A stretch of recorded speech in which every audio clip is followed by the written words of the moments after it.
اور یہ بات ایسی تھی جو سنت ہے نبی پاک علیہ السلام کی، سنت تقریری بھی ہے اور سنت بیانیہ بھی ہے۔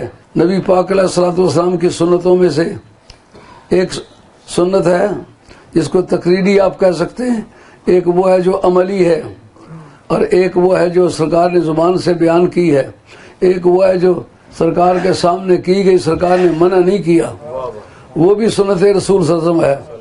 اور یہ بات بڑے برملا طور پر بانگ دہل کہی جا سکتی ہے کہ عالم اسلام میں اللہ کے نعرے کے بعد، رسول اللہ کے نعرے کے بعد سب سے پہلا اور آخری نعرہ علی کا نعرہ لگا۔ اس میں یہ میری بات جو ہے یہ براہ راست جاری ہے، دنیا سن رہی ہے، اور میں جانتا ہوں کہ میں مولویوں میں سے کسی کا چچیرا نہیں لگتا ہوں، کسی کا ملیرا نہیں لگتا ہوں۔ تو سید اگر ہاتھ آ جائے تو مولوی غنیمت سمجھتے ہیں، وہ سمجھتے ہیں سید کا انکار کرنا یہ سنتوں میں سے ہے۔ یہ پتہ نہیں سنتوں نے کہاں سے نکالی ہے، قرآن اور حدیث سے تو یہ سنت نہیں ملتی۔ حضور نبی کریم علیہ الصلوۃ والسلام کا تو ارشاد ہے، جن کو قابل تقلید چیزیں سمجھ کے چھوڑ رہا ہوں وہ دو ہیں، ایک قرآن ہے اور ایک آل بیت ہے۔ سرکار نے تو قرآن کو بھی مقتدا بنا کے چھوڑا ہے، اہل بیت کو بھی typical example to be followed, ایسا نمونہ چھوڑا ہے جس کی پیروی کی جائے۔ پتہ نہیں اس وقت کیا کوئی ہوا لگ گئی ہے ایسی کہ سید سے بغض کرنا یہ مولوی کے فرائض منصبی میں سے ہے۔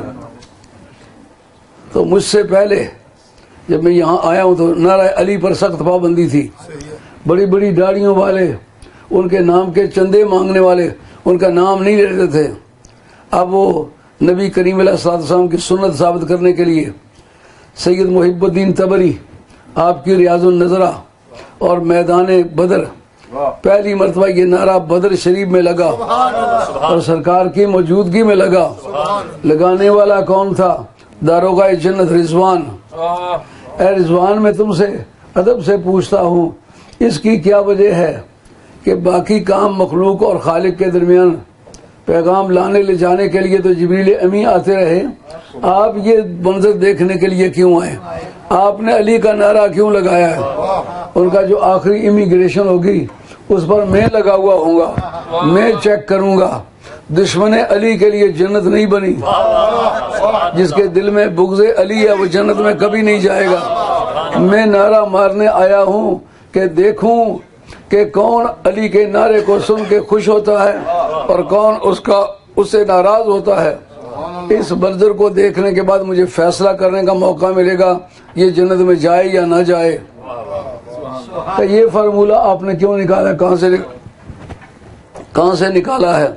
تو ترمذی شریف میں حضرت جابر ابن عبداللہ انصاری، یہ حضرت امام محمد باقر کے استاد ہیں، جعفر صادق کے استاد ہیں، انہی کے لیے نبی کریم علیہ السلام نے اپنی قمیص حضرت جابر ابن عبداللہ انصاری کو بھیجی تھی کہ یہ میرے خاندان میں ایک بندہ ہوگا، محمد اس کا نام ہوگا، میرے نام پر ہوگا، یہ قمیص اسے دے دینا اور میرا سلام اسے کہنا۔ وہ خوش نصیب حضرت جعفر صادق ہے۔ تو ان دونوں باپ بیٹے کے وہ استاد ہیں حضرت جابر ابن انصاری۔ جیسا کہ ہندوستان میں ہم نے چند ویڈیو منگوائے ہیں، انہوں میں بڑے بڑے اکابر آستانوں کے پیران طریقت نے ویڈیو بھیجے ہیں، جنہوں نے کہا کہ پہلے ہم لوگ خارجیوں کو پہچاننے میں دقت نہیں محسوس کرتے تھے، کیونکہ وہ انگوٹھے بھی نہیں چومتے تھے سرکار کے نام پر، سرکار کو نور بھی نہیں کہتے تھے، کھڑے ہو کے سلام بھی نہیں پڑھتے تھے، اور یا رسول اللہ سے بھی منع کرتے تھے۔ ہم آسانی سے انہیں پہچان جاتے تھے کہ یہ خارجی ہیں۔ لیکن اب ایسے خارجی پیدا ہو گئے ہیں کہ جو یا رسول اللہ بھی کہتے ہیں، کھڑے ہو کے سلام بھی پڑھتے ہیں، اور یا رسول اللہ کے ساتھ ساتھ سرکار کو نور بھی مانتے ہیں۔ یہ ساری باتیں کرتے ہیں لیکن ہیں پکے خارجی۔ علی کا نام لو جل جاتے ہیں، اولاد علی اور اولاد فاطمہ کا نام لے لو کوئی نہ کوئی برا کلمہ اس کے لیے تجویز کرتے ہیں۔ وہ اپنی جماعت کا نام لیا، کہا وہ اہل سنت کی مشہور جماعت ہے جس نے یہ کھڑی کی ہے، ہیں وہ پکے خارجی، کہلاتے پکے سنی ہیں۔ اس بات کا انکشاف سرکار کی بارگاہ میں پہلی مرتبہ ہوا تھا کہ جب کپڑے ایک جیسے ہیں، بال ایک جیسے ہیں، داڑیاں ایک جیسی ہیں، پانچے ایک طرح سے اٹھے ہوئے ہیں اور سر ایک طرح سے ٹنڈ کیے ہوئے ہیں، تو پھر کس طرح فیصلہ ہو یہ عقیدے کے اعتبار سے کون ہے؟ عقیدہ تو اندر کا راز ہے، تو عقیدے کا دار و مدار حب علی پر ہے۔ ہمارے عقائد کی کتابوں نے لکھا ہے کہ اہل بیت کی محبت جو وہ سنت رسول نہیں ہے، وہ فرض شخصی ہے، شخص پر فرض ہے۔ یعنی جو آدمی حب اہل بیت کو فرض نہ سمجھے بدعقیدہ شخص ہے وہ۔ اہل بیت کی محبت فرض عین ہے، جو شخص پر واجب ہو نا، جو اوبلیگیٹری ان پرسن ہو۔